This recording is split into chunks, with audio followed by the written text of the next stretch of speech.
নমস্কাৰ আপোনালোক সকলোকে পুনৰবাৰ আপোন নিউজৰ অন্য এটা ভিডিঅ'লৈ স্বাগতম জনাইছো।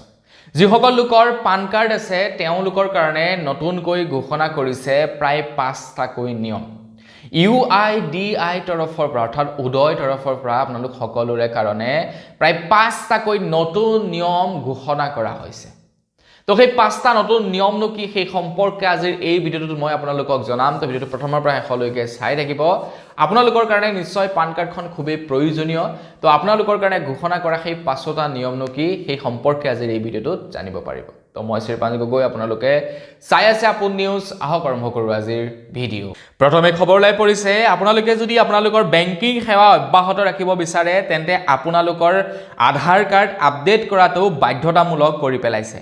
যিসকল লোকে বহু দিনৰ আগতেই আধাৰ কাৰ্ড বনাইছিলে, ইনফেক্ট আপোনালোকে যদিহে আধাৰ কাৰ্ড বনোৱা 10 বছৰ সম্পূৰ্ণ হৈছে তেন্তে আপোনালোকে আধাৰ কাৰ্ড আপডেট কৰিব লাগিব। আধাৰ কাৰ্ড যদি আপডেট নকৰে তেনেহ'লে আপোনালোকৰ বেংকিং সেৱা বন্ধ হৈ যাব বুলি জনাইছে। গতিকে আপোনালোকে আধাৰ কাৰ্ডখন শীঘ্ৰেই আপডেট কৰি লওক। আধাৰ কাৰ্ড আপডেট কৰিব পাৰিব আপোনালোকৰ নিজৰ মোবাইল ফোনটো ব্যৱহাৰ কৰিয়ে।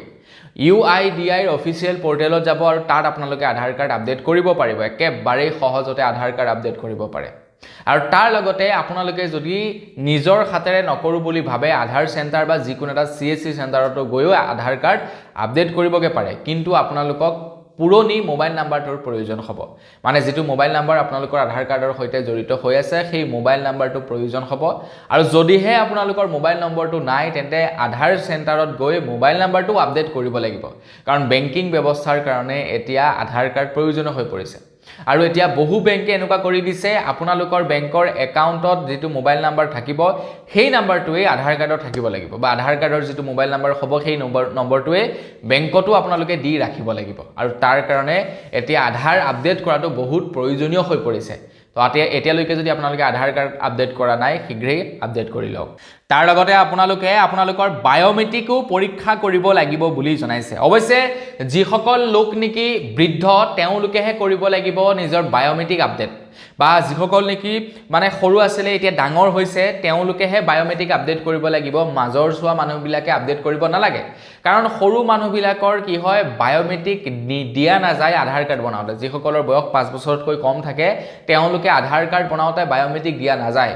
আৰু তেওঁলোকৰ বয়স যদি এতিয়া 5 বছৰ সম্পূৰ্ণ হৈছে তেওঁলোকে বায়োমেট্ৰিক পৰীক্ষণ কৰিব লাগিব।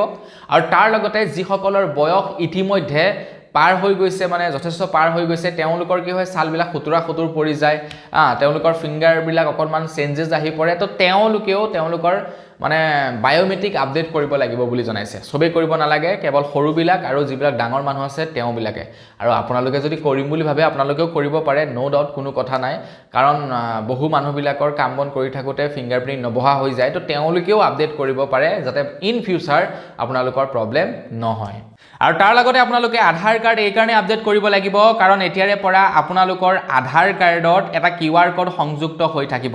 আৰু সেই QR কোডটো স্কেন কৰি যিকোনো এজন ব্যক্তিয়ে পৰীক্ষা কৰিব পাৰিব যে যিজন ব্যক্তিয়ে আপোনাক আধাৰ কাৰ্ডখন দিছে সেই ব্যক্তিজনৰে এই আধাৰ কাৰ্ডখন অৰিজিনেল হয় নে নহয় সেইটো পৰীক্ষণ কৰিব পাৰিব বুলি জনাইছে। কিন্তু চিন্তা কৰিব নালাগে, আপোনালোকৰ ডাটাৰ একো অপব্যৱহাৰ নহয়, কাৰণ বহুতে ভয় কৰিব পাৰে যে আমাৰ আধাৰ কাৰ্ডৰ ডিটেইলছ যদি কাৰোবাক দি দিওঁ তেনেহ'লে আধাৰ কাৰ্ড অপব্যৱহাৰ হ'ব পাৰে বুলি।